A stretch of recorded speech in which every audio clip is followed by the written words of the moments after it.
திருமகள் TV பல்சுவைகள் படைக்கும் பாசறை. ஆந்திர மாநிலம் விஜயவாடாவில் சந்திரபாபு நாயுடு பதவியேற்பு விழா இன்று நடைபெற்றது. விழா மேடையில் மத்திய உள்துறை அமைச்சர் அமித் ஷா, பாஜக தேசிய தலைவரும் மத்திய சுகாதாரம் மற்றும் குடும்ப நலத்துறை அமைச்சருமான ஜே.பி. நட்டா, முன்னாள் துணை ஜனாதிபதி வெங்கையா நாயுடு உள்ளிட்டோர் அமர்ந்திருந்தனர். விழா மேடைக்கு வந்த முன்னாள் தெலுங்கானா கவர்னரும் தென்சென்னை பாராளுமன்ற தொகுதியில் பாஜக சார்பில் போட்டியிட்ட தமிழிசை சவுந்தரராஜன் தலைவர்களுக்கு வணக்கம் தெரிவித்தவாறு சென்றார்.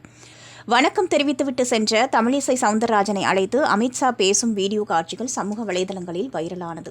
அதில் தமிழிசை சவுந்தரராஜன் கூறுவதை ஏற்க மறுத்து தான் சொல்வதை கேட்குமாறு மத்திய அமைச்சர் அமித்ஷா பேசுவது போன்று உள்ளது.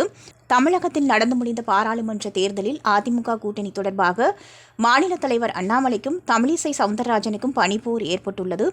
இது தொடர்பாக பாஜக தேசிய குழு சார்பில் விசாரணை செய்யப்படுவதாக தகவல் வெளியானது. இந்நிலையில் மத்திய மந்திரி அமித்ஷா மேடையில் வைத்தே தமிழிசை சவுந்தரராஜனிடம் கடுமையாக பேசிய சம்பவம் அரங்கேறியிருக்கிறது. திருமகள் டிவியை லைக் செய்து உங்கள் நண்பர்களுக்கும் ஷேர் செய்வதுடன் சப்ஸ்கிரைப் செய்து ஆதரவு தாருங்கள்.